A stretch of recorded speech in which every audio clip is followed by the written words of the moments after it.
aussi de retrouver certains que je ne connais pas, qui sont des jeunes qui mènent le combat aujourd'hui. En fait, j'avais conçu cette introduction comme une sorte de conversation avec les jeunes, donc une conversation intergénérationnelle, avec d'un côté une transmission, mais de l'autre côté aussi une écoute, parce qu'on nous dit souvent que nous allons apprendre aussi les jeunes. Et cette écoute-là est nécessaire pour apprendre les jeunes. Je crois que la première idée qui est importante pour moi, c'est de se dire que l'état de droit et la démocratie sont des contraintes. Cela signifie que non seulement ce ne sont pas des choses innées ou des dons, mais c'est le fruit de batailles. Et ces batailles s'inscrivent dans une dynamique qui est une dynamique humaine. Dans le monde entier, l'oppression, l'injustice et l'arbitraire ont été toujours confrontés à la frustration et à la révolte. Et dans ce combat, le rapport de force permet soit d'aller de l'avant, soit quelquefois d'avoir des refus. Mais pour bien comprendre et ces progrès et ces reculs, il faut considérer que nos sociétés sont un peu comme des individus. Ils ont une face obscure et une face claire. La face obscure peut l'emporter à un moment au niveau de l'individu comme au niveau de la collectivité. Et d'autres moments, la face claire peut l'emporter et cela dépend de l'état des rapports de force entre les deux. En tant qu'individu, nous-mêmes, nous pouvons mesurer comment la bataille interne nous permet soit de pencher du côté de la facilité et de la façon de nous vendre, ou bien de nous bagarrer pour faire triompher nos vertus et nos valeurs. En chacun de nous, cette bataille commune. Dans la société aussi, cette bataille commune. Si je prends un peu l'exemple de notre pays, déjà au moment de la colonisation, les Sénégalais avaient commencé à se battre pour l'état de droit et de la démocratie. Et cette bataille avait permis, dans un premier temps, au moins de gagner ce qu'on appelait la citoyenneté dans les 4 communes. Évidemment, c'était une démocratie tronquée, mais c'était des batailles qui ont permis d'avoir cette unité. Ce n'était pas, comme certains l'ont pensé, simplement octroyé. C'est parce qu'il y avait des individus dans les 4 communes qui se sont battus de telle sorte que le colon a été obligé de dire ceci sont nos égaux. Ils doivent être traités en citoyens. Cela ne veut pas dire que les autres ne sont pas battus, pas du tout. Mais du point de vue de l'avant-garde, il y avait une avant-garde sénégalaise à l'époque. Après l'indépendance, vous le savez, les régimes africains de manière générale ont voulu mettre en place des régimes autoritaires. En général. Parce que leur conception du pouvoir était non seulement une conception autocratique, mais aussi une conception très alimentaire du pouvoir. J'allais dire même une conception prédatrice du pouvoir.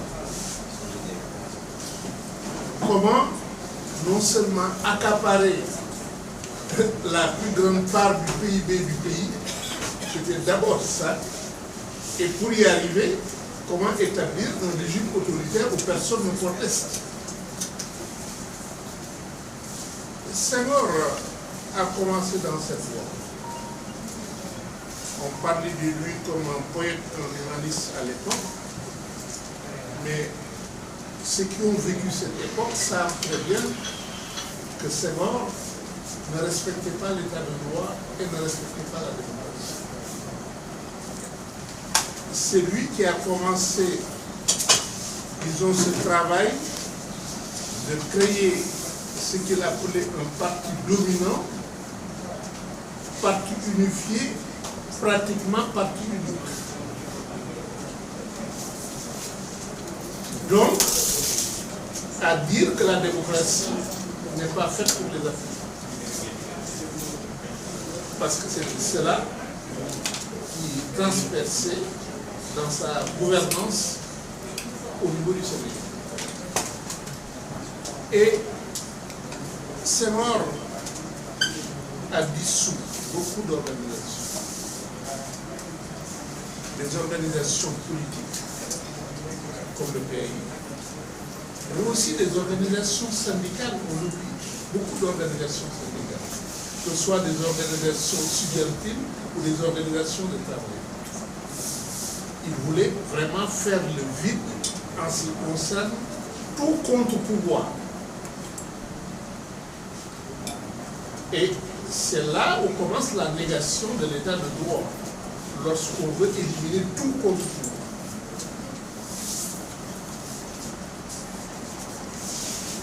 Après Senghor, il y a eu Abdou Diouf, qui certes ne s'est pas orienté dans la voie de la dissolution des organisations, mais également a eu à développer la répression contre les organisations démocratiques. Et nous en avons subi beaucoup à l'époque en tant qu'organisation syndicale.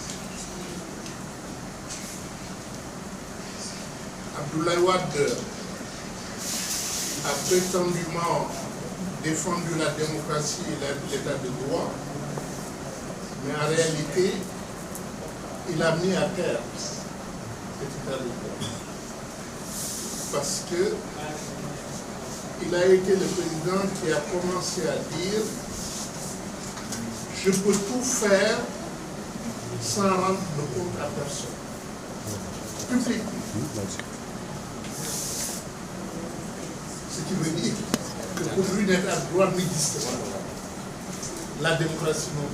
Parce que la démocratie, c'est une délégation de pouvoir par le peuple. Et on a toujours des comptes à rendre au peuple.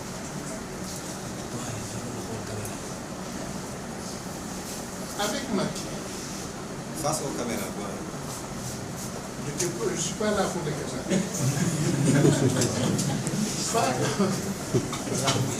Par rapport à Macky Sall, nous assistons à ce qu'un ami appelle le crépuscule de la démocratie. Nous avons un recul absolument inimaginable.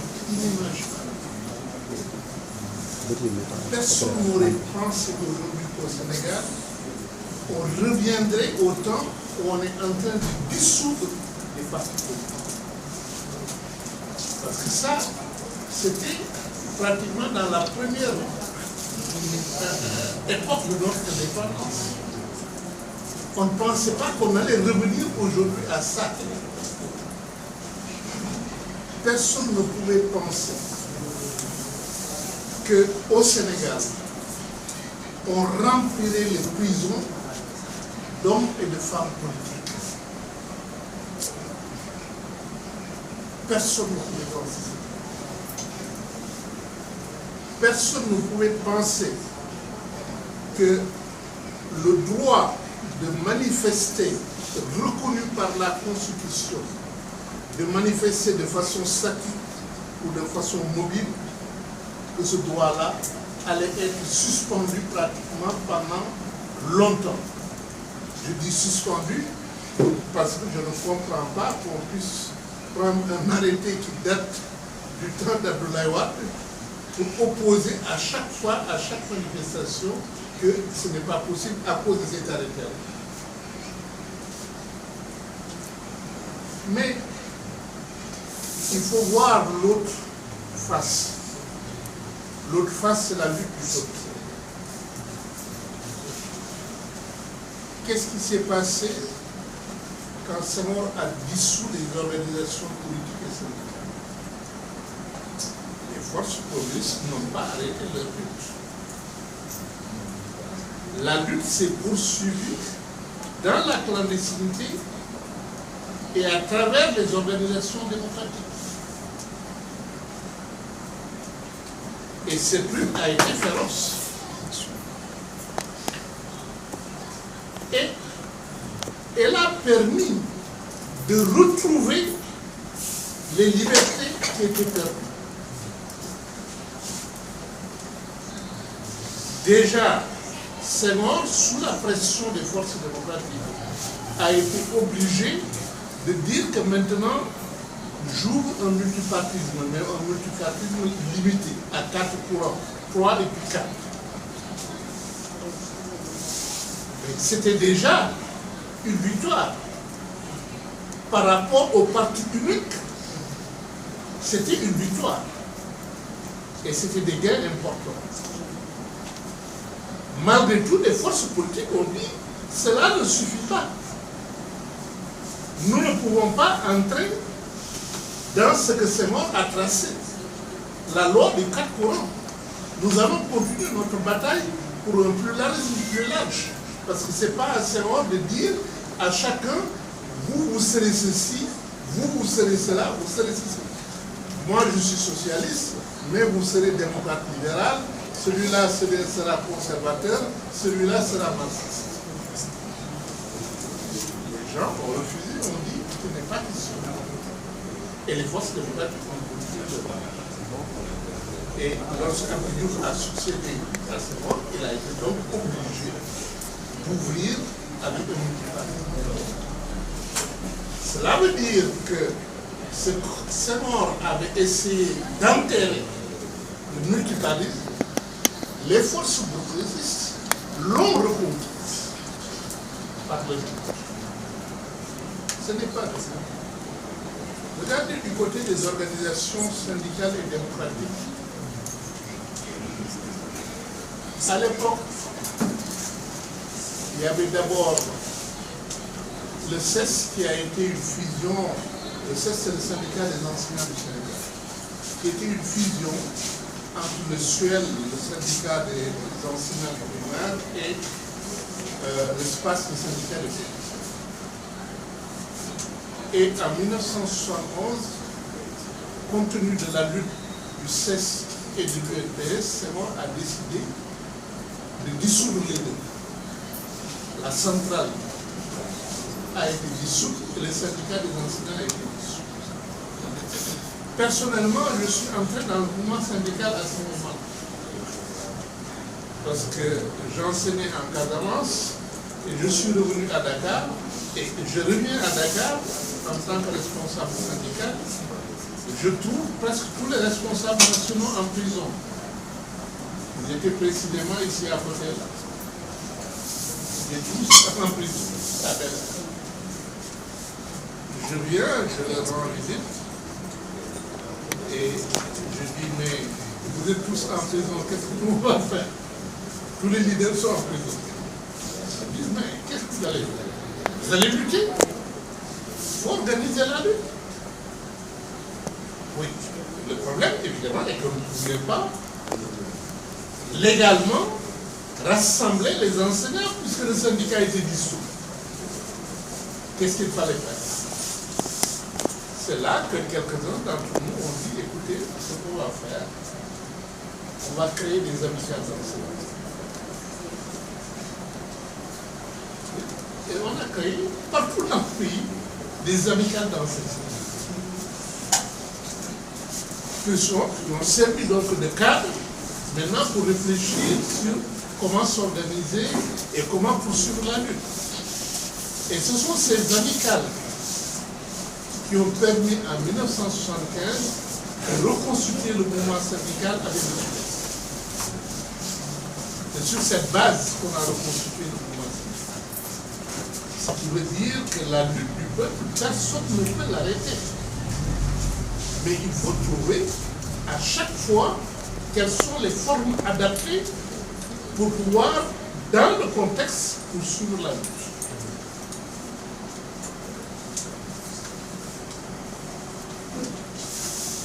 Je ne vais pas continuer plus longtemps parce que je sais qu'il y a nos collègues qui doivent intervenir.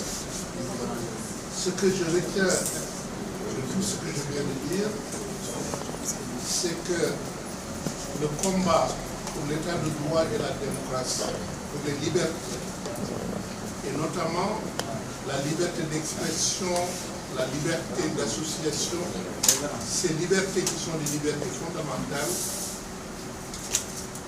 on ne peut pas y renoncer. Mais ne pas y renoncer, c'est quoi?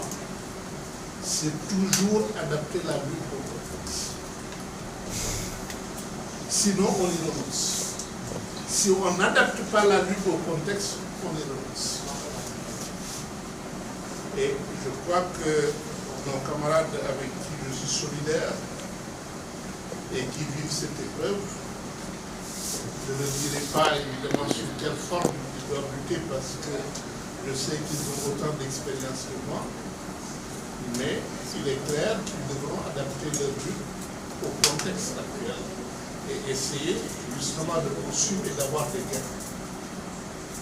Et dans ces gains, je dois le dire, l'intelligence est plus importante que l'héroïsme. Et donc, il ne faut pas que l'émotion gagne et domine l'intelligence. Il faut au contraire que l'intelligence maîtrise l'émotion et permette de trouver les voies les meilleures. Je vous remercie.